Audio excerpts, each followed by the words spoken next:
Donc, dans un premier temps, je suis bien content de vous voir ici. J'aimerais vraiment faire non seulement un remerciement, mais un accueil spécial aux producteurs qui sont ici aujourd'hui. Ça nous fait un énorme plaisir de vous accueillir parce que d'abord et avant tout, ce qui est fait dans le contexte, c'est pour pouvoir aider les producteurs. On a beaucoup de respect pour ce que vous faites.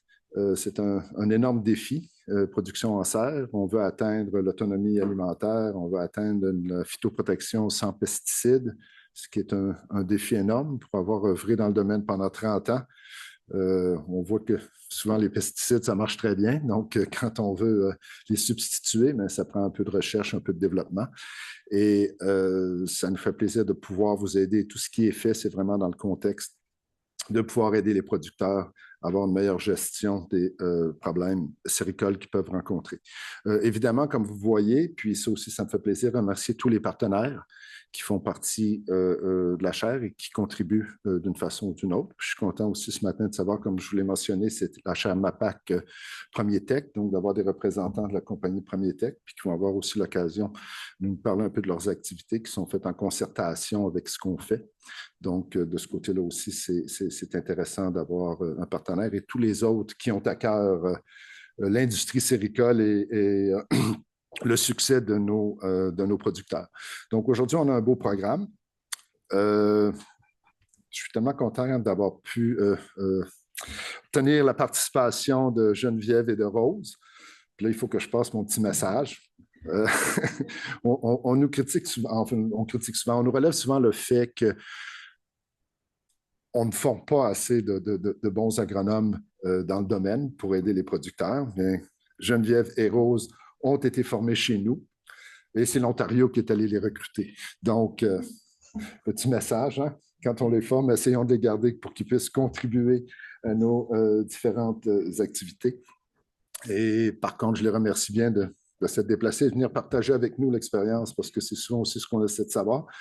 Si vous n'êtes pas dans le domaine, vous saurez que souvent, c'est une chasse gardée. Avoir de l'information sur ce qui se passe ailleurs, sur ce qui se passe, c'est assez difficile à obtenir. Donc, et Geneviève et Rose ont accepté très spontanément, dirais-je, à travers les petits problèmes administratifs qu'on a pu régler, de venir échanger avec nous.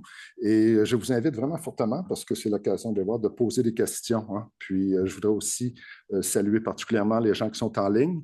Je pense qu'il y a des consignes, mais si vous avez des questions à poser, gênez-vous pas, vous pouvez les envoyer. On a 2 personnes très compétentes qui s'en occupent à l'arrière. Donc, vous pouvez poser les questions en ligne et on va s'assurer de les transmettre aux conférenciers et aux conférencières.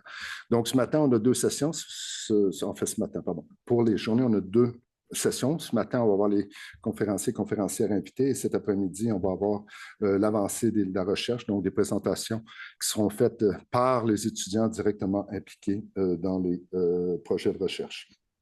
Tout ce qui est fait aujourd'hui est enregistré via Zoom, donc on espère aussi pouvoir le rendre disponible si jamais vous voulez revisionner ou encore pour ceux qui n'ont pas eu l'opportunité d'assister à cette journée-là, mais que ça va être disponible en ligne pour pouvoir, vous allez le voir. Puis si je comprends bien, c'est pour ça que j'ai des jeunes étudiants qui s'occupent de l'aspect technologique, là. La session Zoom va être sans arrêt, donc de rester en ligne toute la journée, puis même durant les pauses ou durant les dîner, quand vous reviendrez, ce sera toujours possible de vous rebrancher ou si vous avez débranché, mais de rester en ligne pour la journée complète. Puis finalement, le dernier petit mot, je voulais dire, on en profite pour avoir la réunion du comité scientifique. Donc évidemment, c'est une belle opportunité parce que la journée permet de présenter les avancées de recherche. Donc pour la réunion qui aura lieu subséquemment, ça devrait être beaucoup plus facile d'avoir l'information qui a déjà été présentée et colligée à cet effet-là. Donc, cette journée-là est...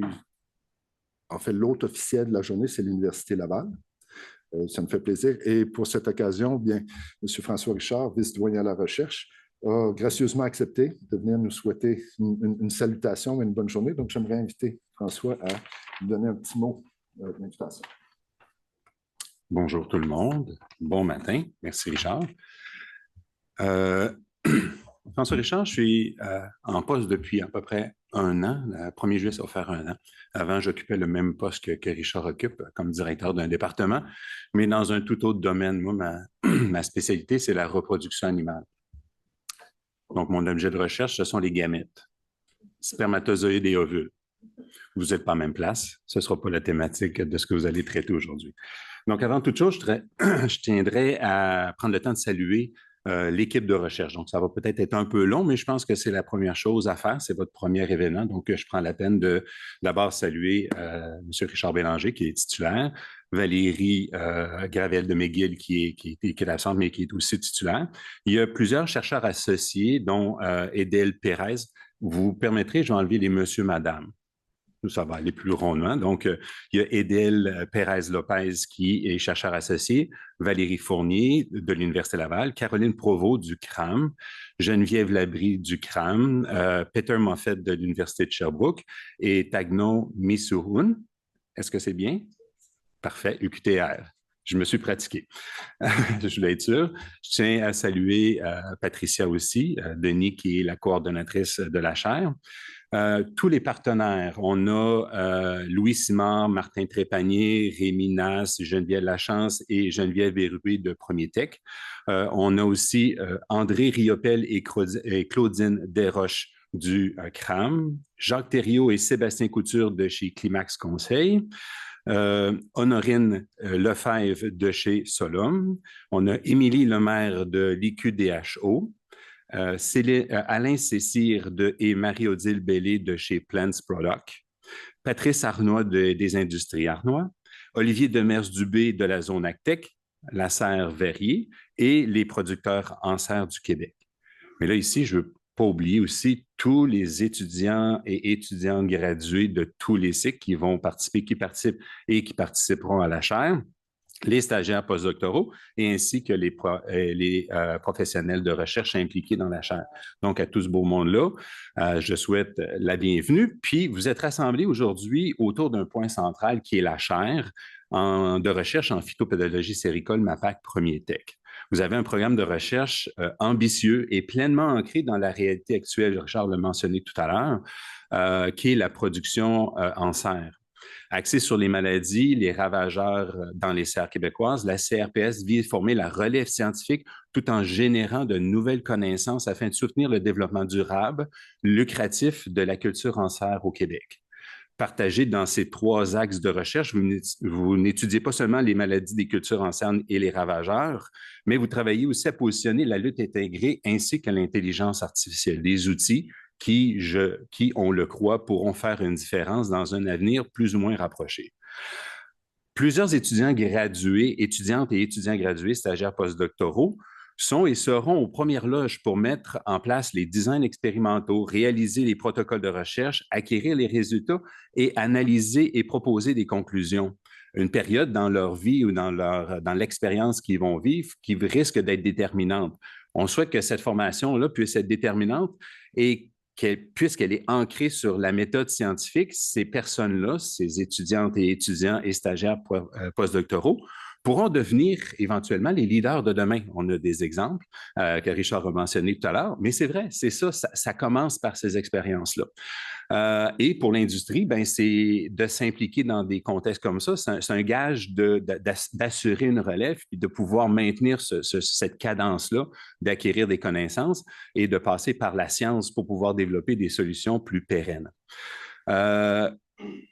Et ainsi pour mieux positionner la phytoprotection séricole. Donc, la FSAA, la faculté, est fière d'accueillir cette première activité scientifique de la chaire sur le campus de l'université. Je vous souhaite des excellents échanges, des belles rencontres, des discussions fructueuses.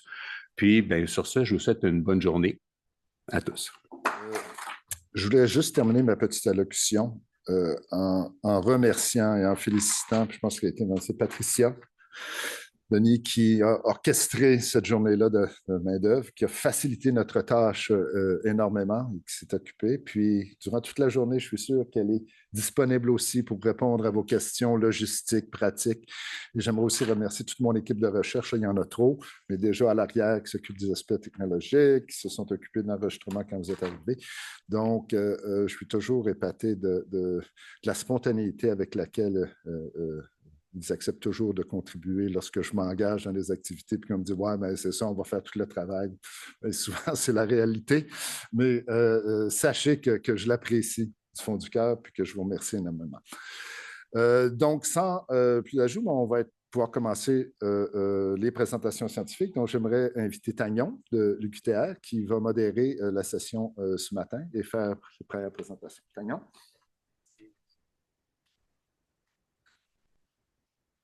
Alors, bon matin tout le monde. Mon nom c'est Tagnon, ça a été dit. Je suis professeur au département de biochimie à l'UQTR. Donc, c'est moi qui vais présenter nos chers conférenciers de ce matin qui ont chaleureusement accepté de venir partager les progrès de leur recherche avec nous autres. Donc, on va commencer avec Geneviève Marchand. Geneviève Marchand a effectué ses études graduées au laboratoire du Dr Richard Bélanger et elle a travaillé sur un agent de lutte biologique pour les cultures en serre. Elle mène maintenant un programme de recherche en phytopathologie au sein de l'équipe de recherche sur la production du fruit des fruits et légumes en serre du Centre de recherche de développement de Harrow au sud-ouest de l'Ontario. Geneviève, merci beaucoup d'avoir accepté notre invitation. Merci, Tagnon. Écoutez, ça me fait immensément plaisir d'être ici ce matin. Je suis chercheur au Centre de recherche et de développement de Harrow. Donc, c'est une station de recherche d'agriculture et agroalimentaire Canada, donc le département d'agriculture du gouvernement fédéral. On a des stations de recherche à travers le pays, au moins une dans chaque province. Harrow, comme vous le voyez, est à la fine pointe de la péninsule du sud-ouest de l'Ontario, donc 42e parallèle, un des points les plus au sud du Canada. Donc, un climat assez extraordinaire et c'est la région pour laquelle une très grosse entreprise de production céricole s'y est établie au milieu du 20e siècle. Donc, au Centre de recherche de Harrow, on fait de la recherche sur plusieurs sujets, mais un des axes de recherche, comme vous le voyez là, dans le premier carré ici, c'est l'horticulture et la production en serre. Mais évidemment, notre mandat de recherche là, couvre tout le pays, le Canada au complet, donc incluant le Québec. J'aime le rappeler, quand je viens au Québec, on n'est pas là seulement pour servir l'Ontario, même si c'est là qu'on est situé géographiquement. Donc voilà, je vous présente, vous avez ici une photo de notre centre de recherche, donc vous pouvez voir notre complexe de serre. Il manque notre dernier complexe de serre de 7 mètres de hauteur qui a été construit en 2017. Donc, non seulement on a les installations, mais on a aussi une équipe de recherche multidisciplinaire sur la production des fruits et légumes en serre, donc qui comprend un chercheur qui œuvre au niveau de la physiologie des cultures et la conservation de l'énergie, Xiuming Hao, ma collègue Rose Labbé, qui est entomologiste, donc qui travaille au niveau des ravageurs arthropodes. Je travaille au niveau de la phytopathologie, des agents pathogènes et des maladies. Et nous avons également un ingénieur en serre, Quaid Digweed, qui nous aide là, au niveau technologique et surtout que ça avance, ce domaine-là avance assez rapidement ces jours-ci. On a également la chance inespérée au Centre de recherche de Harrow d'avoir avec nous les bureaux des deux intervenants, donc spécialistes de production en serre du MAFRO, qui est l'équivalent Ontario du MAPAC, donc les intervenants qui travaillent directement avec les producteurs, qui sont Karen McCreary, qui est ma complice habituelle. Elle travaille au niveau de la lutte antiparasitaire intégrée, donc au niveau des maladies et des ravageurs. Et Dr. Fadi Al-Daoud, qui lui travaille du côté, qui est le spécialiste au niveau de la production. Donc, j'ai mis ici, excusez-moi, c'est en anglais, une petite fact sheet qui est produite par l'Association des producteurs en serre ontariens, juste pour vous donner une idée de la taille du secteur en Ontario. Donc, à Leamington, là, il y a une superficie en serre considérable. Je crois que c'est à peu près la moitié, ou plus que la moitié de ce qui est illustré ici. Et donc, voilà, on a la chance donc d'avoir des installations de recherche à proximité du secteur commercial, donc de pouvoir forger là, des collaborations pour essayer de trouver des réponses aux problématiques qui sont posées au secteur, donc les problèmes que les producteurs ont à tous les jours. Donc, voilà, pour rentrer dans la viande du sujet, aujourd'hui, Richard m'a demandé de partager avec vous mon expérience avec un virus, un ravageur qui a vraiment eu un impact important sur la production de tomates en serre au Canada et à travers le monde durant les dernières années. Donc, c'est drôle. Je ne sais jamais à quel point vous en dire sur ce sujet-là parce que soit on connaît très bien ou d'habitude on ne connaît pas du tout. Donc, je vais essayer de viser le milieu. Donc, le virus s'appelle officiellement le Tomato Brown Rugose Fruit Virus. Donc, en français, on traduit habituellement par le virus du fruit rugueux et brun de la tomate, mais ce n'est pas un nom officiel. Aux États-Unis, les producteurs l'appellent the rugose, la rugose. Donc, je vais peut-être y référer comme ça aujourd'hui. Qu'est-ce qu'il faut savoir? C'est un tobamovirus. Donc, ça, c'est le genre scientifique, le nom latin du genre auquel il appartient. D'autres virus qui ont eu dans le passé ou qui ont encore actuellement un impact important sur le secteur y appartiennent aussi, comme le virus de la mosaïque du concombre ainsi que le virus de la mosaïque de la tomate. Les choses à savoir, et ça, je vais y revenir plus tard, mais juste pour vous donner les points essentiels, c'est un virus qui est très problématique en raison de sa transmission mécanique extrêmement aisée. Il peut aussi être transmis par les semences, et c'est un virus en plus, comme c'était pas assez, qui persiste dans l'environnement, beaucoup plus que d'autres. Et finalement, le gros morceau qui fait que ce virus-là a causé autant de dommages, autant de problèmes, c'est qu'il a brisé la résistance génétique qui était dans les cultivars de tomates de serre, à laquelle on se fiait depuis des décennies pour contrôler les virus apparentés à celui-là. Donc, ouf. À quoi ça ressemble? Je vous ai mis une illustration. La photo à droite, c'est un microscope à transmission électronique. Donc, c'est tellement petit, c'est c'est 1 millionième d'un millimètre l'échelle de grandeur pour visualiser ce virus-là. Si vous essayez d'en faire un modèle avec des Legos, ça vous prendrait seulement 2 blocs. Donc, c'est une hélice, un centre d'ARN entouré par des protéines. Donc, biologiquement, c'est quelque chose de très simple. Mais l'ampleur du problème que ça cause et les solutions ne sont pas simples du tout. Donc, c'est vraiment un paradoxe. Et j'ai mis une petite illustration tirée d'Alice au Pays des Merveilles. J'en ai au travers de ma présentation. Comme ça, c'est drôle, c'est tiré d'une autre présentation que j'avais faite. Une de mes collègues m'avait lancé le défi parce qu'elle avait pris le Magicien d'Oz comme thème pour sa présentation. Donc, j'espère que ça vous fait rire et que vous me le pardonnerez. Ça amène un peu ça rend le sujet un peu plus léger. C'est lourd des fois.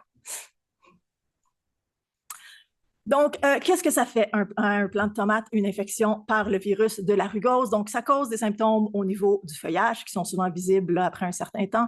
Donc, des boursouflures, des mosaïques, des déformations essentiellement. Mais le plus gros problème, c'est que ça fait aussi des symptômes au niveau des fruits. Donc, la rugosité, des espèces de lésions rugueuses sont parfois présentes au niveau du fruit. Et malheureusement, ça rend les fruits invendables. Donc, ça, c'est déjà le problème numéro 1. Le problème numéro 1, parce que pas comme les jardiniers de la reine dans Alice, on ne peut pas les peinturer pour cacher les symptômes. Le problème numéro 2, c'est que ça abrège énormément la vie des plantes qui sont infectées. Donc, ça raccourcit les cycles de production. Ça cause des coûts additionnels pour le remplacement des cultures, pour toutes les mesures associées qui doivent être prises, pour le diagnostic, pour le nettoyage par la suite. Donc, c'est vraiment un virus qui a été eu un effet dévastateur sur le secteur. Pour vous illustrer ça, j'ai appelé ça chapitre 1 au fond du terrier parce que ça a vraiment été un trou de lapin.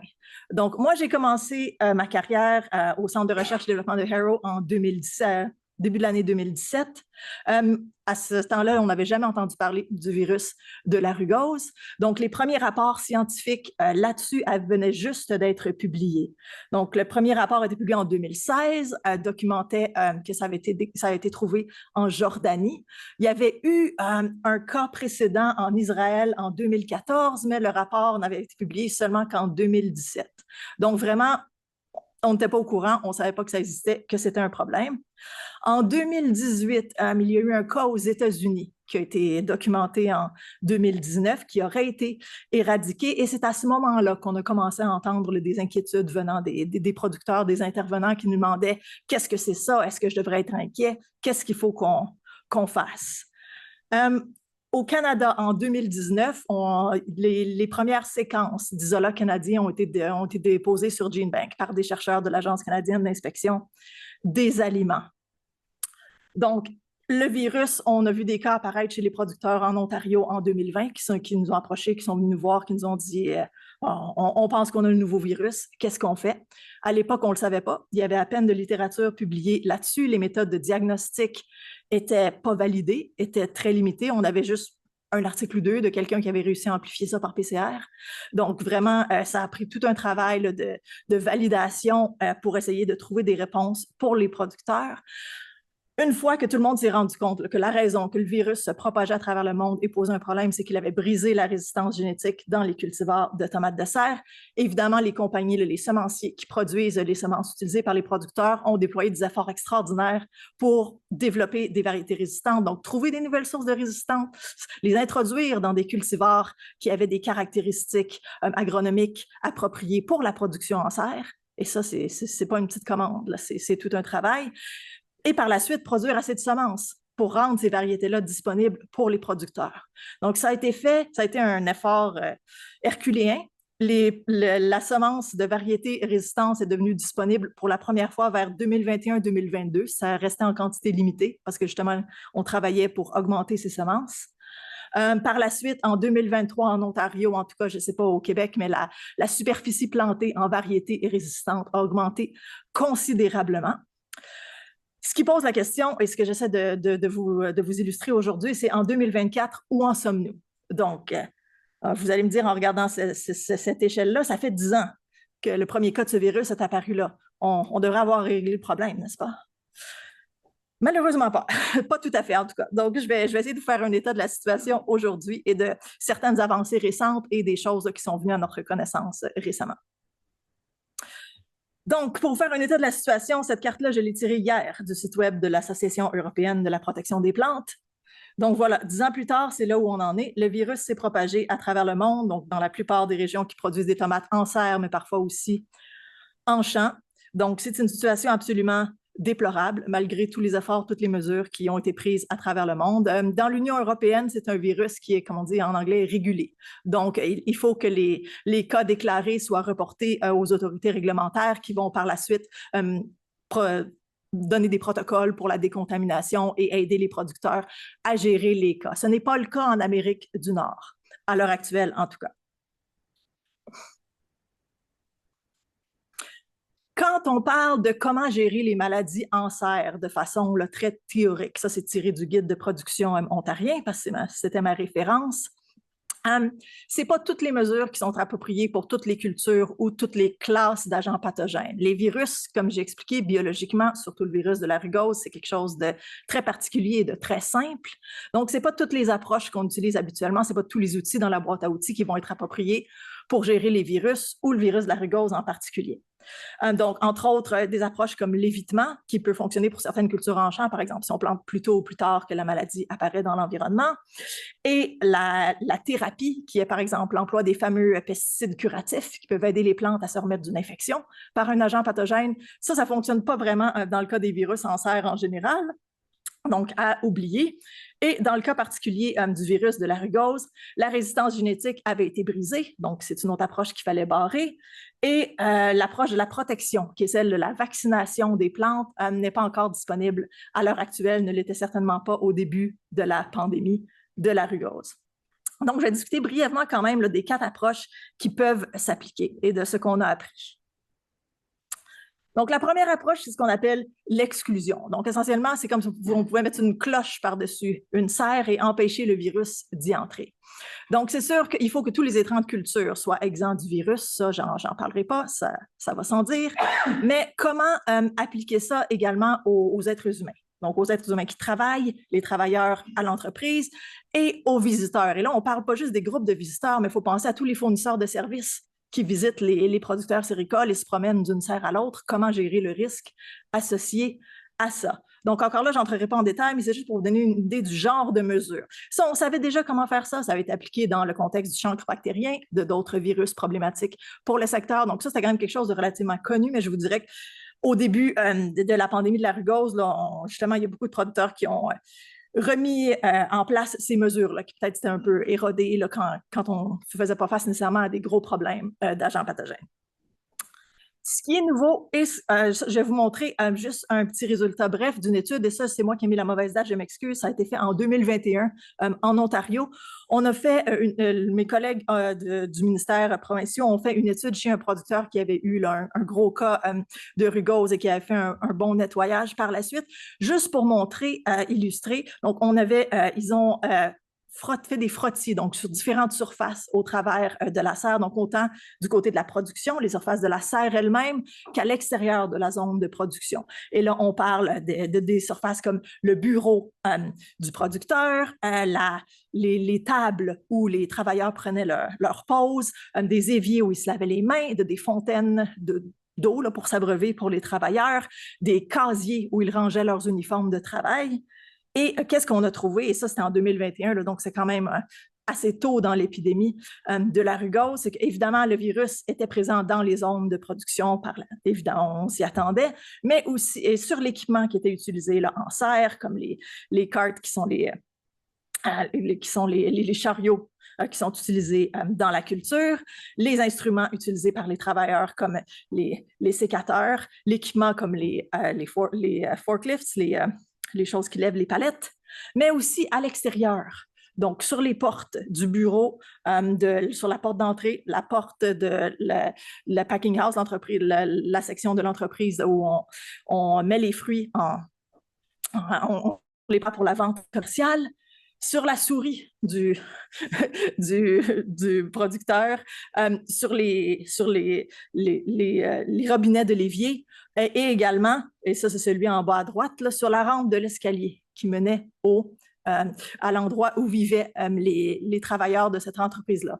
En Ontario, les producteurs en serre font souvent appel à des travailleurs qui viennent de l'extérieur, donc des travailleurs étrangers qui souvent vont résider sur place sur l'entreprise. Donc, ça nous a fait réaliser tout de suite le risque que ça peut poser et poser la question comment on fait pour nettoyer ça, parce qu'on ne parle pas seulement de nettoyer les surfaces de production, mais aussi comment laver les mains des travailleurs, comment désinfecter les uniformes, les souliers, les surfaces où ils vivent. Donc, on ne peut pas exactement faire appel à des désinfectants utilisés sur les surfaces de production pour faire ça. Donc, toute une question qui nous a été posée assez tôt. L'autre chose qu'on a apprise, ça c'était en 2021, et d'autres études ont validé ça par la suite, je vais en parler plus tard, mais très récemment. Donc, le virus a été détecté au Royaume-Uni dans des fruits de tomates qui étaient vendus là, à l'épicerie et achetés par les consommateurs. Donc, ça, ce n'est pas surprenant. On sait que le virus est présent à l'extérieur des graines qui sont présentes dans les fruits. Donc, ça, ce n'était pas exactement une surprise, mais c'est la première fois que ça a été vraiment documenté de façon formelle, scientifique. Et ce qu'on a appris récemment aussi, et ça, c'était un peu une bombe, dans les égouts municipaux à travers l'Ontario. Donc, il y a un chercheur à l'Université de Waterloo, Trevor Charles, il faisait la surveillance pour le coronavirus pendant COVID et suivant la pandémie de COVID. C'est un collaborateur qui a essayé d'aider le secteur séricole. Il a eu l'idée de tester ces échantillons-là pour la présence du virus de la rugose. Je vous abrège les résultats, mais essentiellement, il y a beaucoup de rugose, beaucoup plus que de coronavirus dans les égouts municipaux à travers l'Ontario. Et là, on parle des centres urbains, Toronto, pas des endroits où on fait nécessairement de la production séricole. Donc, ils ne pensent pas qu'il y ait un lien avec la production directement.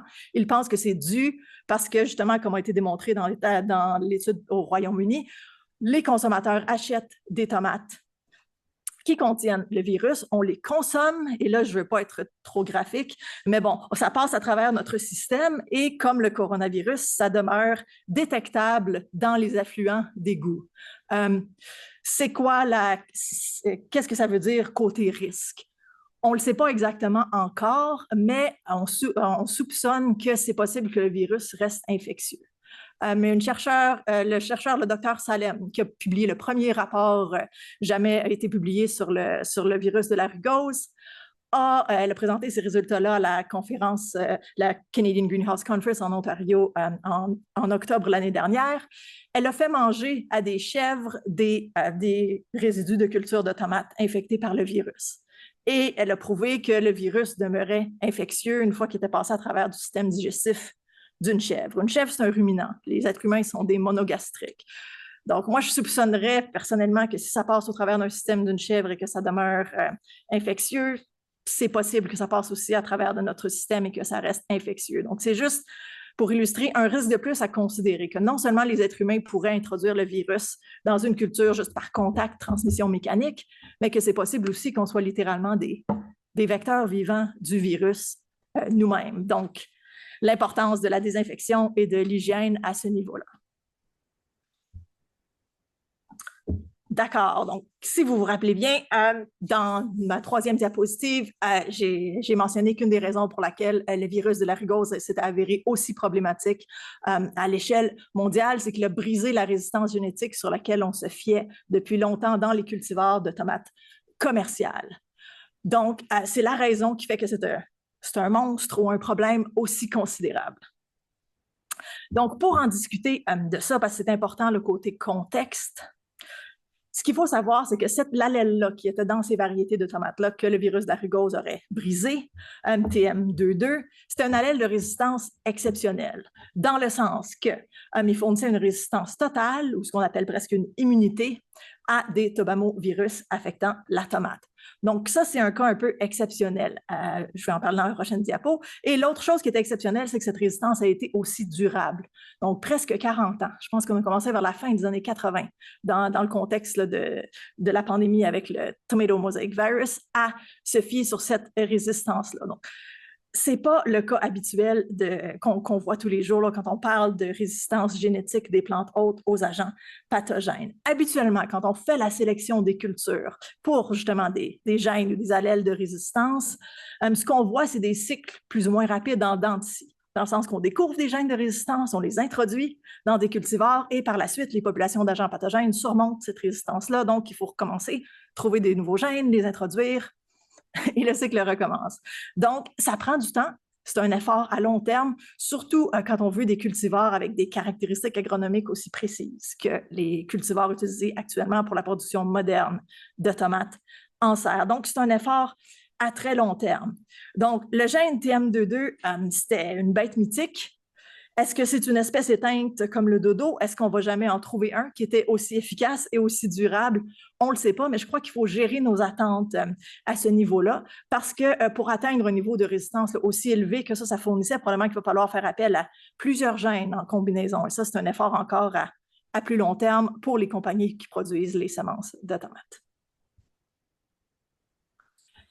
L'autre problématique au niveau de la résistance génétique, c'est la terminologie. Parce que si vous regardez sur le site de la Fédération internationale des producteurs de semences, il y a de la terminologie acceptée pour définir la résistance génétique, mais les compagnies souvent vont faire appel à de la terminologie commerciale. Donc, est-ce que les deux s'alignent toujours? Ce n'est pas facile nécessairement pour les producteurs de comprendre les différences, les nuances, de mettre ça en contact. L'autre chose, c'est que pas mal toute la recherche sur la résistance génétique est en ce moment dans la main de compagnies de semenciers privés. Et je ne dis pas ça là, de façon négative, je dis juste ça qu'autrefois, la recherche s'était publiée. Donc, un producteur me posait une question, moi, je pouvais aller trouver une publication qui expliquait c'était quoi le gène, donc ça me permettait de comprendre c'était quoi les implications pour la résistance. Cette information-là est privée en ce moment. Donc, malheureusement, quand les producteurs viennent me voir pour me demander, pour me poser des questions, il faut que je leur dise, ben, je suis désolée, je n'ai pas l'information. Il faut parler aux semenciers. C'est eux qui ont l'information, c'est eux qui peuvent vous informer à ce niveau-là. Puis je ne dis pas ça de façon négative, parce que justement, les compagnies de semences ont fait des efforts extraordinaires pour développer des variétés résistantes. C'est juste que nous, on est un peu, les chercheurs, on est un peu à l'écart de ça. On ne sait pas vraiment qu'est-ce qui se passe, à moins qu'ils veulent discuter avec nous. Et certains le font. L'autre chose à comprendre aussi du point de vue, là, pour moi en tant que phytopathologiste, c'est clair, mais la résistance génétique, c'est pas noir et blanc, c'est un continuum, c'est un contexte, c'est un concept relatif, dans le sens que c'est influencé par l'environnement, c'est influencé par la relation, par la fitness de la plante hôte. Donc, c'est pas noir et blanc. Chez le poivron, les gènes de résistance L3 et L4 peuvent, la résistance demeure efficace, mais peut être brisée à température élevée. C'est une illustration de ça. Si on met les plantes résistantes en présence de niveau élevé, de population élevée de l'agent pathogène, ça va accélérer que cette résistance-là s'érode, se brise. Donc, c'est le concept de la gérance responsable de la résistance génétique qui doit être utilisé en concert avec les autres mesures là, pour lutter contre le virus de la rugose et tout autre agent pathogène également. Protection, je vais passer rapidement juste pour vous expliquer, et je m'excuse, ça devrait être vaccin pour plantes. C'est un concept qui a été proposé, ça fait à peu près 100 ans, mais on n'a pas vraiment vu là, de produits commerciaux arriver avant le 21e siècle. Donc, l'idée, c'est pareil comme on fait pour les maladies chez les animaux et les êtres humains, c'est d'immuniser les plantes de façon proactive avant qu'ils rencontrent un virus virulent pour justement générer une résistance à ces agents pathogènes-là.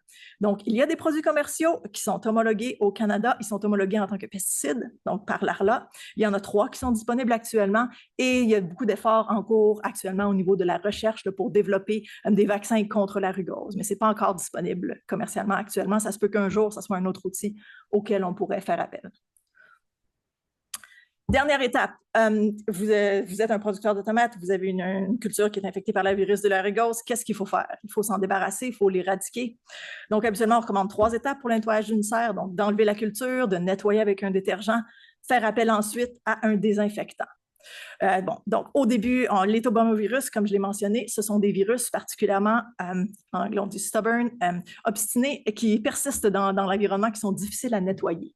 Donc, on se rappelle quand on parlait au début du coronavirus, on disait qu'après quelques jours, si tu nettoies un peu, c'est assez facile de s'en débarrasser. La rugose, c'est infiniment plus difficile, et les autres tobamovirus. Et la question, c'est comment faire ça? À quel produit faire appel? Et qu'est-ce qu'il faut désinfecter? Parce qu'évidemment, on a des protocoles, on est habitué pour nettoyer les surfaces intérieures des serres et des produits, donc ainsi que l'équipement et les outils, mais quand on commence à parler de désinfecter hors de la zone de production, les mains des travailleurs, qu'est-ce qui est efficace, qu'est-ce qu'il faut faire? Donc, il y a pas mal d'études qui sont sorties spécifiquement contre le virus de la rugose. J'en ai un tableau sur ma prochaine diapo. Je veux juste attirer votre attention sur 2 études récentes qui ont été publiées où justement les gens ont fait des études similaires à celles dont je vous ai parlé qu'on avait fait en Ontario en 2021. Ils ont été faire des frottis sur différentes surfaces de la serre et à l'extérieur de la serre. Et entre autres, la première étude qui a un lien là, ils l'ont trouvé également dans les quartiers des travailleurs, incluant sur un matelas. Donc, ça montre à quel point ça s'insère le virus se retrouve de façon insidieuse à des places où on ne s'attendrait pas nécessairement à le trouver. Et c'était positif là, par bioessai, donc sans infecter une plante. Une autre étude faite au Royaume-Uni et ailleurs, ils l'ont trouvé sur les surfaces extérieures de la serre. Donc, encore là, ce n'est pas quelque chose qu'on vise nécessairement lorsqu'on fait une décontamination, ainsi que sur des surfaces qui n'étaient pas nécessairement directement en contact, comme par exemple les panneaux de verre en haut de la serre qui ne touchent pas à la culture. Donc, il faut vraiment désinfecter tout. Et on se faisait poser la question souvent au début, on se faisait regarder comme si on a des fois comme... Comment tu veux que je nettoie ça? Puis, je comprends, c'est pas facile, on n'a pas nécessairement l'équipement ou les produits ou les méthodes pour faire ça, mais ça montre qu'il faut qu'on trouve comment, parce que c'est important. Cette dernière étude-là, également, c'est la première fois qu'on a vu documenter. Donc, on sait que le virus est transmis de façon mécanique. Hein? Si quelqu'un ou un outil ou la main de quelqu'un entre en contact avec une plante infectée et par la suite avec une plante saine, c'est assez pour transférer le virus. Une étude qui a été faite au Royaume-Uni a démontré que ça pouvait également être transmis par les aérosols. Donc, une serre, il y avait une infection dans une serre qui a par la suite sorti les résidus de culture et les laissé à l'extérieur. Dans la serre numéro 2, ils venaient de planter une nouvelle culture. Ils ont ouvert les fenêtres parce que les fenêtres parce qu'il faisait chaud et le virus s'est introduit juste comme ça. Donc, c'est la première fois que ça a été démontré de façon scientifique formelle que les résidus pouvaient également, juste littéralement de l'air, les résidus, la transmission dans l'air possible du virus de la rugose également, comme si la transmission mécanique là, par contact, c'était pas assez. Donc, encore là, c'est une étude très récente et ça, c'est un preprint à l'heure actuelle. Ce n'est pas encore publié, c'est dans le processus là, de révision scientifique. Ça devrait l'être bientôt. Voilà, donc je vous ai juste fait un résumé bref là, pour ceux qui s'intéressent des études qui sont sorties dernièrement. Vous voyez, il y en a beaucoup depuis 2020, 21, 22, 23. Donc, ça, c'est super. Et justement, ils ont essayé de viser là, les différentes surfaces et autres défis là, de désinfection. Donc, énormément d'efforts qui ont été déployés là, du côté scientifique également pour résoudre les problèmes posés par le virus de la rugose. Parce qu'évidemment, différents types de surfaces posent des défis différents. Ce n'est pas une approche à taille unique. En conclusion, on se rapproche de la sortie du trou de lapin. On n'en est pas encore sorti. Les pistes récentes qui sont venues à notre attention, là, du côté de la transmission, le risque posé potentiellement par les aérosols, par la diète des êtres humains qui sont présents dans les serres où il se fait de la production de tomates. Il faut valider et se poser des questions sur comment mitiger ces risques-là. Les protocoles pour décontamination. On l'a vu en Ontario, on a entendu des expériences partagées de l'Europe, en Allemagne et ailleurs, que malgré des protocoles stricts, ce n'est pas toujours suffisant. Souvent, le virus va refaire surface lors de la prochaine saison de production. Est-ce qu'il persiste? Est-ce qu'il est réintroduit? Probablement un peu des deux, mais on a certainement vu des cas là, où il persiste, malgré les plus grands efforts. Côté résistance génétique, ça s'en vient. Il y a des variétés qui sont disponibles en ce moment. Les compagnies travaillent pour les améliorer, autant pour la résistance du virus que les caractéristiques agronomiques. Et il faut l'utiliser en complément avec les autres approches, soit l'exclusion, l'éradication et les vaccins également en développement peut être disponibles un jour. Pour que finalement on puisse arriver à la fin de ce cauchemar du virus de la rugose et sortir du trou de lapin. Donc voilà, il faut que je remercie mes complices habituels, donc ma collègue Karen McCurry, qui est la spécialiste de lutte antiparasitaire intégrée avec le ministère de l'Agriculture de l'Ontario, mes collègues Dr. Jonathan Griffiths et Aiming Wang à notre station de recherche Agriculture Canada à London. Moi, je ne suis pas une vraie virologiste, je porte le chapeau de temps en temps en raison pour résoudre les problèmes pour les producteurs, mais de formation, je suis une phytopathologiste, mais heureusement, j'ai leur expertise et ils participent régulièrement à nos projets de recherche pour essayer de résoudre la problématique posée par le virus de la rugose. Et voilà, merci. Je vous laisse mon information. Je vais être là tout le reste de la journée. Ça me fait plaisir d'échanger. Merci beaucoup, Geneviève, pour cette belle présentation qui, en fait, fait frémir, surtout les producteurs qui sont parmi nous et nous aussi chercheurs. Alors, c'est maintenant la période des questions. Et donc, je vous invite à poser des questions à Geneviève. Bonjour Geneviève, merci pour la présentation. Est-ce que, à ta connaissance, les variétés résistantes qui sont utilisées en Ontario ont des vraies résistances? C'est la question à $1 million. En fait, oui, ils ont un certain niveau de résistance. C'est certainement pas le même niveau de résistance qu'on voyait précédemment avec TM22. Je pense que les expériences partagées là, à travers le monde l'ont démontré. Maintenant, la question, on a vu beaucoup ce qui est arrivé en Ontario, c'est que malheureusement, on a vu beaucoup de producteurs, et c'est pour ça que je voulais en parler aujourd'hui, faire l'erreur d'assumer que la résistance qu'on avait aujourd'hui était la même qu'on avait avant. Donc, on pouvait faire des choses comme peut-être planter des variétés résistantes dans des sacs de laine de roche qui avaient précédemment contenu des plantes infectées ou planter une nouvelle culture résistante à proximité d'une culture non résistante qui était infectée. Donc, de ce qu'on a vu, ça, ce n'est pas à recommander parce que le niveau de résistance ne permet pas ces choses-là. Maintenant, le niveau de résistance présent a certainement une valeur, surtout si on fait les choses comme c'est recommandé. Par exemple, on plante une culture dans une serre désinfectée, on prend toutes les mesures pour éviter d'introduire le virus en production. Moi, j'ai vu moi-même des producteurs qui ont réussi à passer une saison complète sans infection de cette façon-là. Donc, c'est juste que c'est pas aussi, excusez-moi l'anglicisme, bulletproof qu'avant. Donc, il faut vraiment utiliser toutes les approches complémentaires avec la résistance génétique qui est disponible actuellement. L'autre problématique, c'est qu'évidemment, les semenciers ont fait le développement de ces variétés-là de façon accélérée. Donc, l'expérience des producteurs, je crois, trouve parfois que les caractéristiques agronomiques de ces variétés-là ne sont pas aussi bonnes que celles des cultivars qui ne sont pas résistants. Ça, c'est inévitable, c'est un compromis. Donc, ça, c'est en cours d'amélioration par les compagnies et ça va s'améliorer à l'avenir. Mais encore là, on ne peut pas tout avoir d'un coup et rapidement. Donc, il faut faire des compromis. On voulait des variétés résistantes, on les a eues. Maintenant, il faut faire certains compromis au niveau de la production et il faut aussi s'assurer de gérer cette résistance-là de façon responsable. Puis, dernière petite question rapide, là. Le dernier projet que tu as montré, qui n'est pas publié encore, la distance entre les débris puis la serre contaminée, c'était quoi à peu près? C'est pas mentionné de façon super précise, okay. Mais il disait simplement à proximité à l'extérieur. Okay. Donc, tu vois, en Ontario, au début de la pandémie, l'Association des producteurs a mandaté que les cultures infectées qui sortaient des serres, il fallait que ça aille au dépotoir. Donc, de ne pas les épandre sur les champs comme moyen pour gérer ce risque potentiel-là. Dans le sud-ouest de l'Ontario, je ne sais pas ici, mais moi, mes tomates dans ma pile de compost, ils passent l'hiver. Donc, s'il y avait des tomates infectées, ça serait possible que ça passe l'hiver de cette façon-là aussi et que ça se retrouve dans l'environnement de cette façon-là. Donc, un autre risque là, à considérer dans l'ensemble. OK, merci beaucoup. Pas de quoi. Oui, Geneviève, il y a une étude qui est sortie il y a quelques années qui parlait des bourdons qui peuvent se promener avec le virus. Est-ce qu'il y a des entreprises qui ont géré ces risques-là?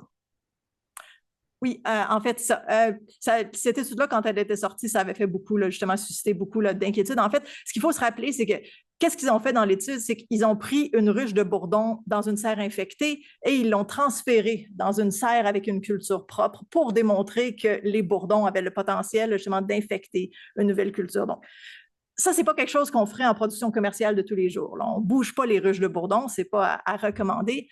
Oui, donc je pense que ça a été prouvé par cette étude-là et par la suite que les bourdons peuvent transférer le virus, mais si on met ça là, dans big picture, là, dans l'image et à l'échelle d'une serre, à quel point ça contribue plus que les travailleurs, l'équipement, les outils. Est-ce que quelqu'un a jamais regardé si d'autres agents de lutte biologique ou d'autres ravageurs avaient le potentiel aussi de faire bouger le virus d'une plante à l'autre? Donc, oui, effectivement, je ne nie pas, c'est possible que les bourdons contribuent à la transmission, mais à l'échelle de la production en serre, je crois qu'il y a d'autres méthodes de transmission qui sont qui contribuent davantage que les bourdons, certainement.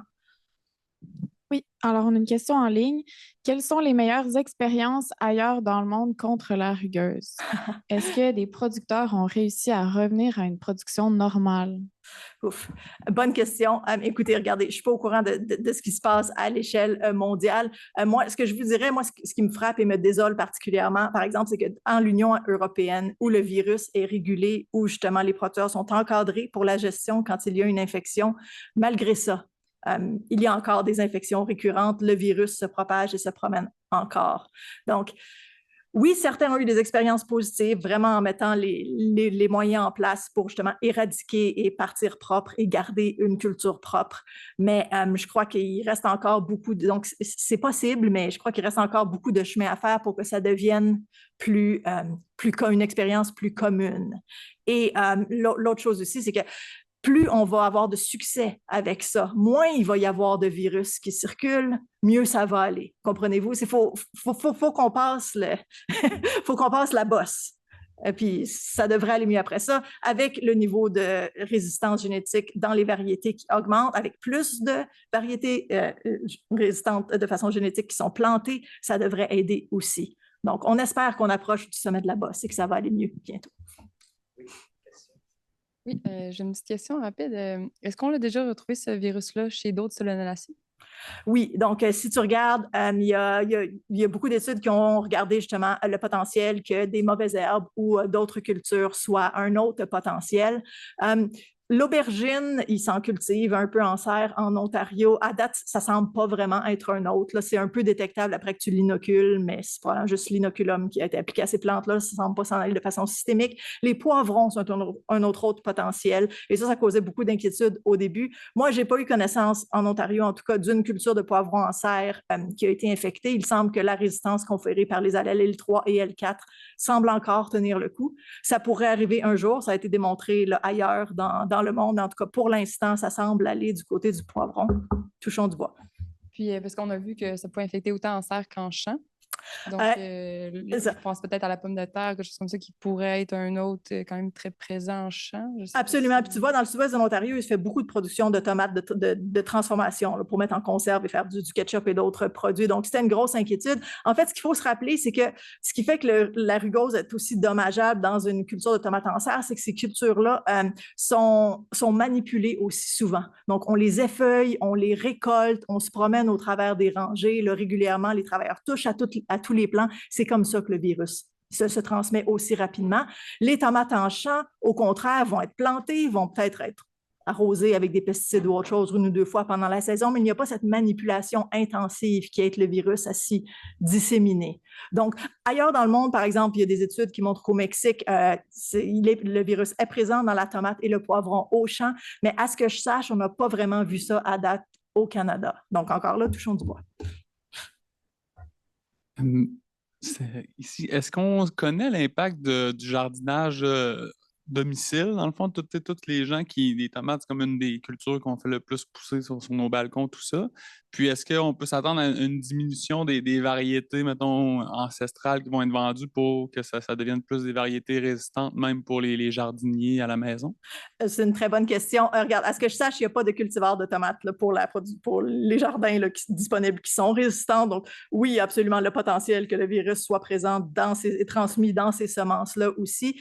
Il y a aussi le fait que c'est moins clair quels protocoles de désinfection sont appliqués aux semences pour le jardin VS, pour la production en serre. Donc, c'est une très bonne question. C'est très possible. Moi, je t'avoue que depuis le début de la pandémie de rugose, là, je regarde mes tomates dans mon propre jardin avec un œil un peu inquiet. Oui, absolument. Absolument. Je pense que c'est une inquiétude valide et qu'on n'a pas vraiment d'informations à ce niveau-là à l'heure actuelle. Alors, une autre question d'Angèle Rivas dans le chat. Oui. Grosso modo, est-ce que la résistance passe par la modification génétique ou comment on réussit à obtenir des variétés résistantes? Voilà, ça c'est une très bonne question parce qu'effectivement, si on regarde ça d'un point de vue strictement scientifique, le problème de la résistance génétique à la rugose, si on était prêt à passer par l'ingénierie génétique, ce ne serait pas nécessairement un problème difficile, ce serait un problème potentiellement pas si difficile que ça à résoudre. Mais étant donné la perception des consommateurs envers les modifications génétiques et le statut régulatoire là, de justement ces technologies-là, c'est pas vraiment fait à l'heure actuelle, à ma connaissance. Encore là, il y a certaines technologies comme les endonucléases, Cas et autres, le CRISPR, qui sont pas nécessairement considérées par certaines autorités régulatoires dans certains pays comme de la modification génétique. Donc, la réponse, c'est ça dépend. Et ça dépend vraiment du pays duquel on parle, du statut là, de ces technologies. À ce que je sache, il n'y a pas de tomates transgéniques résistantes au virus de la rugose à l'heure actuelle. Est-ce que ça pourrait être une solution au problème? Peut-être. Est-ce que ça ne va jamais être appliqué en réponse à ce problème-là? Je ne le sais pas. À l'heure actuelle, non, à ma connaissance. Merci pour cette super présentation. Petite question, comment est-ce qu'on étudie un virus aussi persistant? Ça doit être quand même assez compliqué niveau confinement. Vous devez avoir des protocoles adaptés. Mais est-ce que, mettons, les laboratoires sont équipés pour étudier ce genre de virus? C'est un autre, je te dirais que c'est une très bonne question et c'est un autre gros défi auquel on fait face quand on veut essayer de faire de la recherche pour aider le secteur. C'est qu'est-ce qui est approprié en termes de confinement? Parce que regarde, on veut aider à résoudre les problèmes. On ne veut certainement pas en créer. Donc ça, c'est sûr. Et aussi, l'autre problème, c'est sachant ce qu'on sait maintenant pour les risques potentiels posés par les aérosols, les êtres humains, les tomates qu'on mange et qui viennent de l'épicerie. Comment tu fais pour garder ça à l'extérieur de tes essais en serre de recherche? Donc, c'est un problème à plusieurs niveaux et c'est un gros problème. Ce qui nous sauve à l'heure actuelle, c'est qu'au Canada, ce n'est pas un virus régulé. Donc, on peut encore faire de la recherche sans nécessairement avoir des niveaux de confinement extrêmement élevés. Il faut quand même mettre des mesures en place, mais on peut encore le faire. C'est sûr que du moment que ça deviendrait un virus régulé et il y aurait un niveau imposé plus élevé, ça limiterait énormément la recherche qu'on pourrait faire. Et c'est ce à quoi certains pays en Europe, par exemple, se sont heurtés. Parce que justement, ça prend des installations, des niveaux de confinement pour pouvoir faire la recherche et donner le statut régulatoire du virus. Donc, ça limite la recherche qui peut être faite. Donc, la poule et l'œuf. 2-3 questions rapides. Tu n'as pas passé beaucoup de temps sur ta carte. Oui. Je ne sais pas si tu l'as fait exprès ou non, là, mais moi, j'ai remarqué, au Québec, il n'y en a pas. Si tu remontes ta carte, oui, là... ne bougez pas. En fait, ce n'est pas ma carte, c'est celle de la Société de la protection des plantes européennes. Ça vient de sortir, le 5 juin 2024. Là. Il n'y en a pas au Québec. Est-ce que c'est la réalité? Ça, je ne pourrais pas vous dire. C'est à vous de me le dire. Et d'ailleurs, j'ai hâte qu'on échange et qu'on discute de ce sujet-là. De ce que je comprends, il y en a certains, on en voit certainement moins à date, en tout cas au Québec qu'en Ontario. Le secteur est moins étendu aussi au Québec et je vous avoue, je ne suis pas au courant des dernières découvertes. Je sais que le CRAM avait un projet de recherche justement pour essayer de faire des sondages, pour évaluer ça justement, mais je n'ai pas vu les derniers résultats. Là. Je ne pourrais pas vous dire. Parce que, en tout cas, je pense que c'est qui, Sébastien, qui a dit que c'était faux? On va le croire. L'autre question que tu ne voulais pas que je te pose, mais je vais te poser. C'est quoi d'après toi, c'est quoi la prévalence en Ontario? Regarde, c'est difficile à dire parce que, il n'y a pas de statistiques officielles. 2, les producteurs, certains nous parlent, d'autres sont plus nerveux, aiment mieux garder leur confidentialité pour eux, puis on respecte ça à 100%. Mais regarde, je veux dire, ce que je peux dire, c'est que le virus est présent en Ontario, est présent dans beaucoup d'opérations commerciales en Ontario. Si vous regardez la concentration de serres dans la région de Leamington, là, ils sont voisins. Là. Regardez, vous traversez la rue, puis il y a une autre serre. Au début de la pandémie, on se faisait poser la question, est-ce qu'on peut continuer à aller au Tim Hortons, prendre un café et jaser avec notre voisin, ou est-ce qu'on risque de ramasser ça sur la poignée de porte ou le siège de la table? Donc, c'était une question valide, absolument. Bon, ben, le temps que tu as été honnête, on va s'entendre. Au Québec, on en a aussi. Puis, autre point que tu n'as pas eu le temps de toucher, là, puis qui est aussi, c'est quoi le lien, la synergie positive ou négative avec le pépinovirus? Parce que les deux, souvent, il y a confusion. Je sais que le vaccin, j'ai même lu des choses qu'il y aurait peut-être des réactions croisées avec le vaccin du pépinovirus qui seraient même négativement influencées. Qu'est-ce que tu sais là-dessus? Oui, moi, en fait, ce que je te dirais, c'est pas grand-chose, à part j'ai aussi lu l'étude que tu mentionnais. Moi, je vous dirais que depuis le début de la pandémie de la rugose, la plupart on n'entend même plus parler du pépino. Comme oui, il est encore là, c'est un problème pour certains producteurs, mais la rugose est tellement un plus gros problème que ça a comme ça a comme tassé le problème posé par le pépino. Dans le sens que, regarde, te dire la vérité, là, si on avait un producteur qui réussissait à passer une saison sans la rugose et avec juste le pépino, je pense qu'il serait heureux. Donc, ça demeure un problème, il est encore présent, mais à quel point, comme les deux présents en même temps, c'est sûr que, regarde, du point de vue d'une plante, là, tu te fais infecter par 2 virus à la fois. Donc, c'est plus difficile que quand il y en a juste un de présent. Et on s'entend, il y en a probablement plus que 2. En réalité, si on regardait, on en trouverait probablement plus. Donc, oui, c'est sûr. Est-ce qu'il peut y avoir une interaction négative? Possiblement. On ne le sait pas. Il est trop tôt. Il n'y a pas assez de recherche. Le futur le dira. Mais je te dirais que dans le contexte, la rugose a comme tassé le pépino comme inquiétude pour les producteurs. Oui. Bon, même si ça n'existe pas au Québec, là, la rugose. Moi, ce que j'ai observé, on accompagne beaucoup de producteurs. Puis la rugose qu'on a vue au Québec, ça semble être le cas ailleurs, c'est une maladie qu'on voit beaucoup dans les grandes entreprises. On accompagne beaucoup de petits producteurs bio. Il y a eu des cas pris aléatoirement qui ont sorti positifs. Jamais aucun symptôme. Moi, je n'ai jamais observé de symptômes chez les petits producteurs. Producteurs 3 saisons qui plantent en avril, qui finissent en octobre. Donc, je voulais savoir si c'est la même chose que vous voyez un peu partout dans le monde. Qu'est-ce qui pourrait expliquer ce fait? C'est une bonne question. Tu vois, en fait, en Ontario, la plupart des producteurs, c'est des producteurs à grande surface. Puis bon, un peu comme c'est la réalité dans le monde agricole, les entreprises ont tendance à consolider et devenir de plus en plus grosses plutôt que petites, n'est-ce pas? Donc, voilà. Il y a toute la question du système de la culture hydroponique vs la culture en substrat ou en sol, qui est la norme là, pour les cultures sous régie biologique en serre. Donc, est-ce que ça contribue? Il y a d'autres pays, par exemple en Israël, où il y a eu beaucoup de recherches sur le virus, ils font de la production en serre, mais en sol. Donc, et le virus est persistant dans le sol. Il y a même une étude de désinfection où ils traitent le sol avec du chlore pour essayer d'éliminer le virus. Donc, c'est un problème aussi en culture en sol, mais les cultures hydroponiques est dans un système tellement artificiel. Tu as toute la question du microbiome, la santé de la plante, toutes ces grandes questions-là et comment ça influence ultimement la susceptibilité aux agents pathogènes, incluant le virus de la rugose. On ne le sait pas. C'est une question très intéressante, mais je n'ai pas de réponse définitive. C'est mon tour. Alice, moi, j'ai une question de laboratoire. Oui.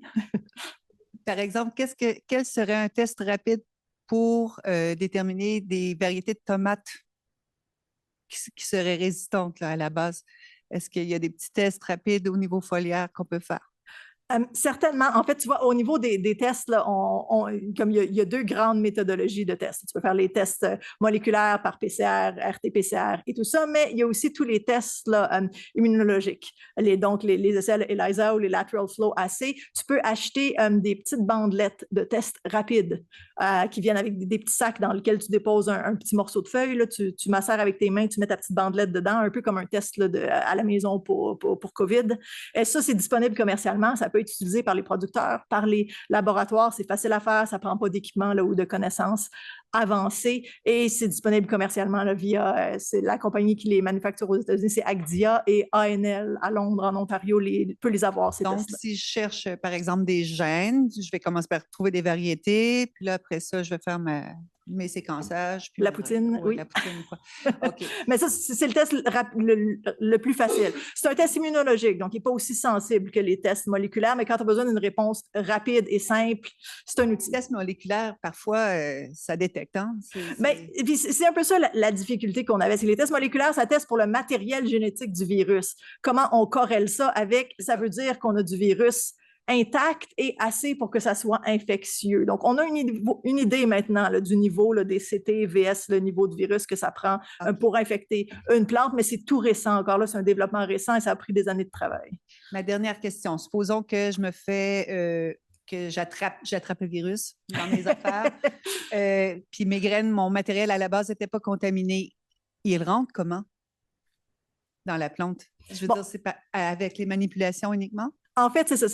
Les virus comme la rugose, ils ne sont pas capables, comme d'autres pathogènes, là, de dissoudre les parois des cellules végétales et de rentrer là, de façon agressive. Ça leur prend une blessure mécanique. Mais juste le fait, par exemple, quand je fais des inoculations moi-même avec les virus, tu fais juste comme toucher légèrement avec un petit agent irritant. Juste le contact, c'est assez pour créer des micro-blessures qui permettent au virus d'entrer. Via les semences, ils appellent ça la transmission là, de la semence à la plantule.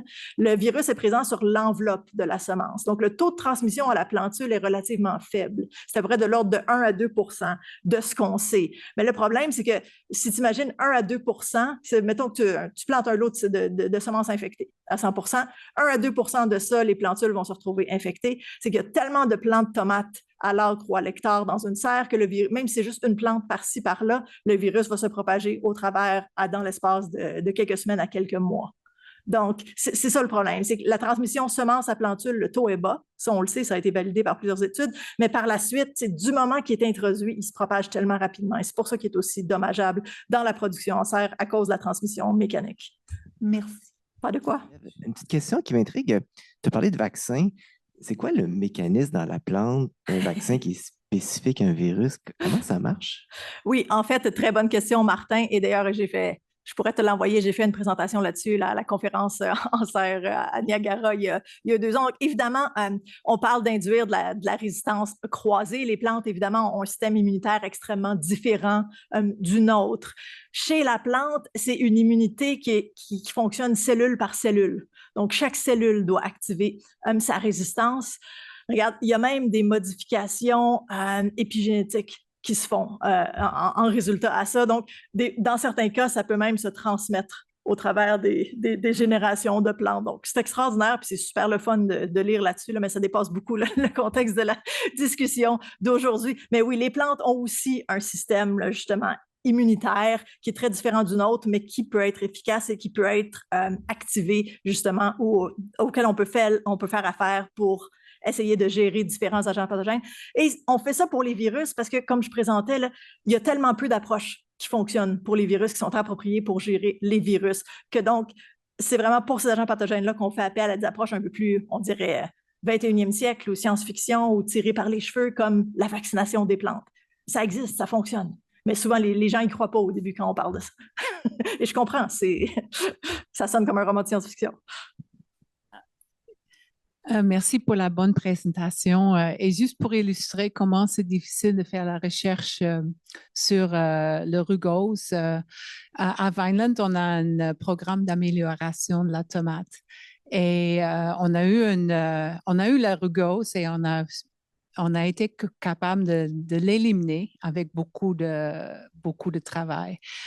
Présentement, on a mis en place un petit labo dans un coin du campus très loin où est-ce qu'on peut faire la recherche sur le rugose, mais c'est un cauchemar logistique parce que les personnes qui y vont ne peuvent pas aller à nulle part ailleurs. On se demande même leur volant dans leur voiture, comment désinfecter et tout. Donc, c'est vraiment un gros défi.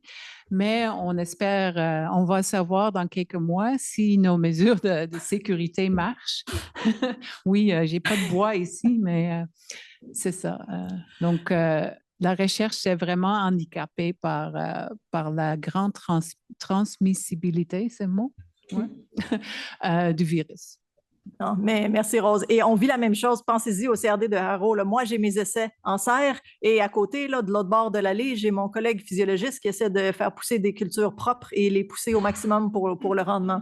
Donc, pensez-vous qu'il regarde ce que je fais de l'autre côté? Je le comprends. C'est un défi qu'on a à tous les jours, mais en particulier pour les agents pathogènes aussi faciles à transmettre que le virus de la rugose. Alors, on va s'arrêter ici. Merci beaucoup, Geneviève. Merci encore.